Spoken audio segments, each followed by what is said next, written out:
നിനക്കുള്ളതെല്ലാം വിറ്റ് ദരിദ്രർക്ക് കൊടുക്കുക. ഈ വചനം കേട്ട് അവൻ വിഷാദിച്ച് സങ്കടത്തോടെ തിരിച്ചുപോയി. ആ വാക്യത്തിന്റെ പ്രാധാന്യം എന്താണെന്നറിയാമോ? നമ്മുടെ ജീവിതത്തിൽ ഏത് വചനം കേൾക്കുമ്പോഴാണോ അതിങ്ങനെ ചങ്ക് തുളച്ചകത്തേക്ക് കയറി ഒരു വലിയ ആഘാതം നമ്മളിൽ ഏൽപ്പിക്കുന്നത്, ആ വാക്യത്തിലാണ് നമ്മുടെ ജീവിതത്തെ നമ്മൾ ഇനി പരുവപ്പെടുത്തേണ്ടത്.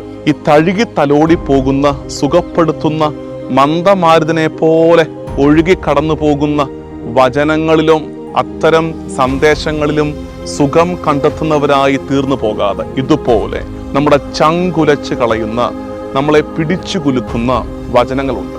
ആ വചനങ്ങളാണ് നമ്മളെ ഇനി പരുവപ്പെടുത്താൻ പോകുന്നത്. നിനക്ക് ഒരു കുറവുണ്ട്. നമുക്കൊക്കെ ഇടയ്ക്കൊരു തോന്നൽ വരും, നമ്മളൊക്കെ എല്ലാം തികഞ്ഞവരാണ്, ഞാൻ എന്താ തെറ്റായിട്ട് ചെയ്യുന്നത്, ഞാൻ എല്ലാം വലിയ കുഴപ്പമില്ലാതൊക്കെ ചെയ്തു പോകുന്നില്ലേ? നമ്മുടെ മുമ്പിൽ നിന്ന് കുഞ്ഞെ നിനക്കൊരു കുറവുണ്ട് എന്ന് പറഞ്ഞ് നമ്മളെ കൺഫ്രണ്ട് ചെയ്യാൻ, ഇങ്ങനെ മുഖാഭിമുഖം നിന്ന് പറഞ്ഞു തരാൻ കർത്താവ് തമ്പുരാനെ പറ്റൂ. ബാക്കിയുള്ളവരൊക്കെ ഉണ്ടല്ലോ, ആ കുറവ് മുഖത്ത് നോക്കി പറയില്ല, അവർ പുറകിൽ നിന്നേ പറയൂ. അതുകൊണ്ട് എന്ത് ചെയ്യണം? Spend time with Jesus. കർത്താവിനോടൊപ്പം സമയം ചെലവഴിക്കുമ്പോൾ അവൻ നമുക്ക് പറഞ്ഞു തരും, നിനക്കൊരു കുറവുണ്ട് കുഞ്ഞെ. എന്തിനാണ്?